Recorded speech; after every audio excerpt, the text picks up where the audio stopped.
Hello, you wonderful people, and welcome to another episode of Not Too Comic Book. This being a show where I talk about TV shows that are adaptations of comic books. For today's episode, I'm going to talk about Yano-kun's Ordinary Days, Season 1, Episode 2. Another great episode. A lot of really interesting things went down in this episode, so let's break it down. Well, first and foremost, we have Mei kind of assuming that because Kyoko and Yano have gotten closer, it's like, oh, you guys must be dating. You're dating, right? And she's like, Well, actually, I promised him I'd help him have a normal high school life. Where you're like, oh, that's what it all is. But then it's also like Mei asking the real question, what does that mean exactly? And Kyoko hadn't really thought about that. And everyone's got their own different perspective on what an ordinary high school life and what a normal high school life is. And for some people, it's hanging out with your friends. Other people, it's studying like crazy. Other people, it's playing sports. So it's like, you know, how do you really narrow that down? And like, you know, how do I do I try to like accomplish all of that for Yano-kun?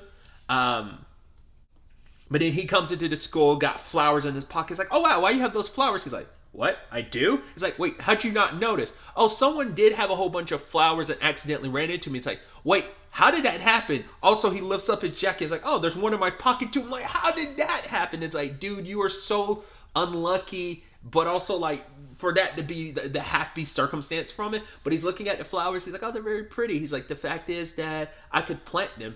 And all Kyoko can go like, oh my God, him holding those flowers is such a beautiful scenery. And then he's looking at her like, oh, do you want these flowers? She's like, what? She's like, yeah, you were staring at them so intently, so I thought you wanted them. Not unless that's not what the case is. She's like, no, of course. But there's also something beautiful about like unintentionally him like giving her the flowers. I'm sure for her, she even says later on when he's like, oh, what happened to those flowers? She's like, oh, they're at my house. Like, because you gave them to her, she's taking very special care of them because it's kind of probably like it's solidified in her head the scenery of you with those flowers, plus you giving them and offering them to her, because she also didn't want to admit the fact that she was just like gobsmacked by like the picturesque moment of you with the flowers. So there's a lot rolled into that, but there's sentimental value to those flowers. So like, you know, she's keeping them at home, which is actually really kind of a beautiful little line of dialogue later on. But they find out a very important thing about Yano is that he never actually has ever finished his lunch at school because there's always something that goes wrong. Because at first I was like, wait, does your lunch get ruined all the way through? But he's like, no, specifically, I've never been able to fully eat my meal. There are cases like this episode where like he had a full meal, but then it kind of like he tripped and it fell out on the floor, so he never got to eat it. But he's like, no, I bought something from the cafeteria.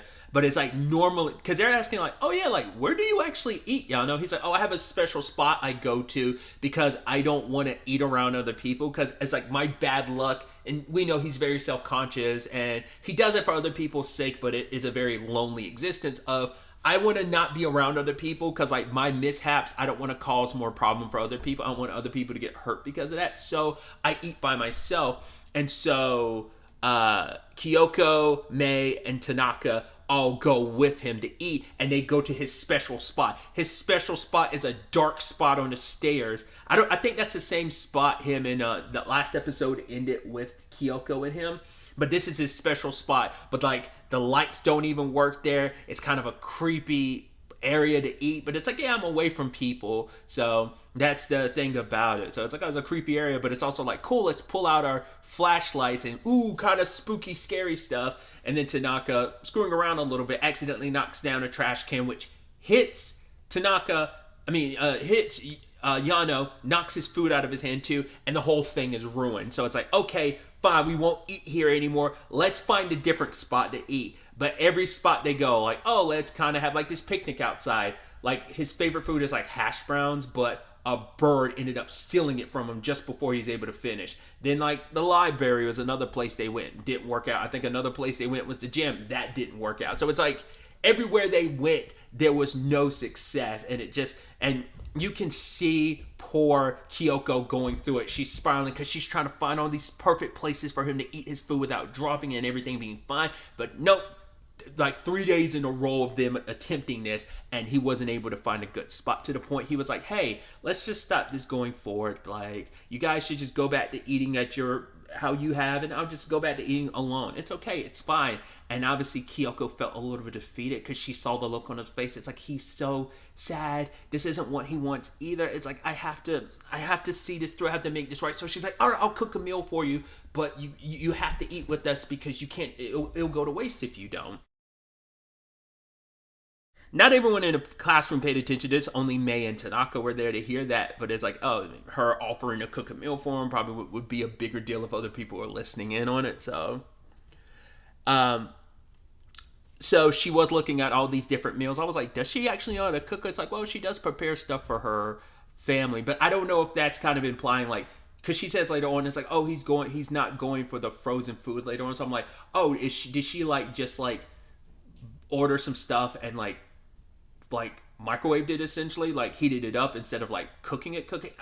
I don't know. I wasn't quite sure by that scene, but she presents the food. She even got the janitor to fix the light at the stairs. So it's like, oh, we're eating at his old spot, but it's a little bit of a better condition. So he gets the first bite and it's delicious. May's like, cool, as her best friend, I get the next dib. And then finally Tanaka does get a bite himself. And it's like, oh, it turned out to be really delicious. And then the whole thing, like, yeah, they're eating and they're having this sweet moment. And May's kind of like, yeah, there you go, Kyoko. It's like kind of backing up her best friend, knowing like, oh, everything's good, everything's working out. Obviously, she's doing everything she can to prevent like Tanaka from ruining the moment and stuff. But he accidentally ruins the moment when like there's some pushing involved. The stuff that's stored up there falls out, and it's specifically a creepy picture lands on Yano, and he makes the exact same face. And he was kind of knocked out. I was like, Jesus, all the blows you take to your head, stuff falling on you, that's what knocked you out finally. But I guess the argument could be like, yo, just after all this time, like it finally piled up.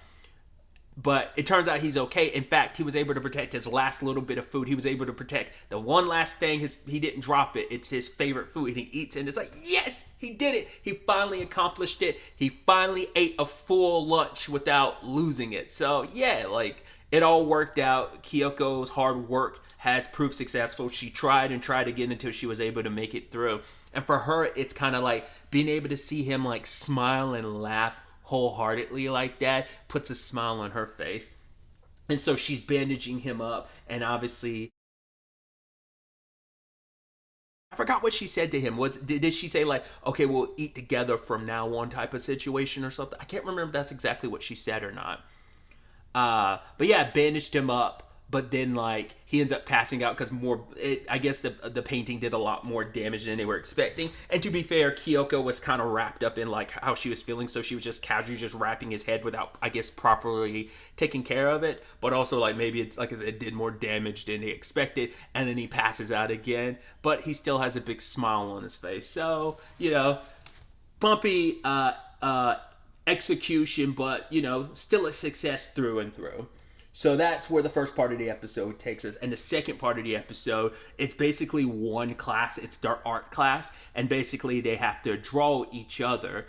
And, obviously Kyoko's happy because she's like, yes, I'm teamed up with Yano. And he wants to use an easel, but he ends up getting tangled up in one. And then you have, like, Tanaka and May. I just love that we're constantly cutting back between this heartwarming thing between Yano and Kyoko because she's getting flustered. But then you have like May and Tanaka, that whole shenanigan thing where she's like, yo, stop making faces. He's like, I'm not making faces. And he's making all these goofy faces because the teacher was like, if you don't finish this assignment, obviously you're going to have to stay behind class and, do it. And it's like, yeah, Yano and Kyoko are like some of the most model students and they're back there working and Kyoko's happy about it. But then sadly the ISO situation fell apart, and I love the teacher came back there. She was like, "No, these are made from really old wood," and they both realized like, "Oh my gosh, she's trying to make us not feel bad about it." They bow and apologize. We're so sorry about that. It's just poor Yano's terrible luck. I forgot to talk about it in the first part of the episode, but like the fact is that May had like this, I guess, almost like fortune telling thing, and she was like, "Huh? How the hell did you get?" I guess it was part of like his meal. Like I think the thing kind of has like a fortune at the bottom of one of them, the foods he's eating, and it says like basically she's like, worst luck ever. She's like, I didn't even know that was a thing. I don't know if that was from like maybe it's a thing that corresponds with an app. It's almost like almost like a QR code type of thing. Not quite, but it's like if you scan it with like maybe this fortunate app, it tells you what your fortune is. And Yano's was like the worst luck ever, and it's like, yeah, that's fitting. So, and who knows how? I mean, I think that no, because that was like yesterday. Because I think who knows when if this art class is the same day as the day that they had that proper lunch. It's probably like a completely different day. Because once again, the lunch story line was like over the course of basically like what maybe 4 or 5 days. So yeah, that's part of the episode could have been like 3 days later for all we know. But putting all that aside, they're just stuck drawing, and Kyoko is so focused on Yano the entire time that she's letting the assignment slip by her because she's like, oh, I need to focus. But she's looking at Yano like using like a box cutter or a sharp, like some kind of blade to like sharpen his pencil, but then it breaks and it's like, and she's tearing up and she's like, next time, Yano, it might be better to use a pencil sharpener, because she sees all the effort he's putting into it. Like he's trying so hard, and the easel and the pencil situation is like everything going wrong. She wants things to work out for Yano.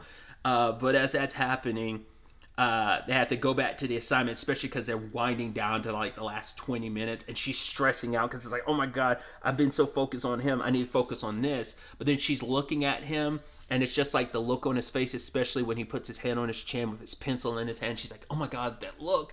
Oh my God. And that's when she's finally admitting it to herself. She's like, I probably do have feelings for him now. Especially because like when he poked himself with the pencil and he's bleeding, he's like, it's okay, slowly pulling out the handkerchief and wiping away the blood. She's just like blown away, and she's just like, oh my God, I might do have a crush on him. But then she's like, yeah, but you know, the way he's looking at me doesn't seem like he necessarily feels the same way. So for her, it's like a one-way street. And I think that's the roller coaster of this story, where she is, you know, feeling the way she feels, and it's like about, you know, probably scared to ever admit how she feels to Yano because she isn't sure how he feels. Another app comparison would be like, you know, the Nico and Morihito situation from Witch Watch. It's super obvious she's into him, but Morihito, like, she's not always able to tell how he feels because, like, you know, in this particular case, and with Yano and Kyoko, it's a whole thing last episode too, where she was like, oh, he's kind of nice to everyone too, so, you know, it's not like he treats me any differently than he would anyone else. And so for her, it's like, I'm going to take all the feelings I have for him and I'm going to pour them into this drawing. And she does it. And I love that when it's all said and done, it's like, cool, like everyone turn in your assignments, but you know, you can share with each other. So Mei's drawing looked kind of wild for Tanaka, but it's also because Tanaka was making stupid faces the entire time. And then it turns out Tanaka's actually, like, despite being the energetic goofball that he is, his drawing of Mei actually turned out pretty dope. And then we have Kyoko scared to show off hers because she says that, like, she's scared that, like, if Yano sees it, that he'll know clearly she has feelings for him. Because I forgot he threw her for a loop with that eyelash. He's like, oh, you have very long eyelashes and, like, great eyelashes. And she's almost like, huh? And he's like, yeah, it must mean they have, like, great defensive power or some shit like that. But her drawing turned out okay. Everyone else like, well, let's see what yours is, Yano. And he has this beautiful drawing of Kyoko. So it's so interesting. It's like, well, if you say that you pouring your heart into this drawing about Yano, what does that say about his drawing about you? But I'm sure Kyoko's not really thinking about that.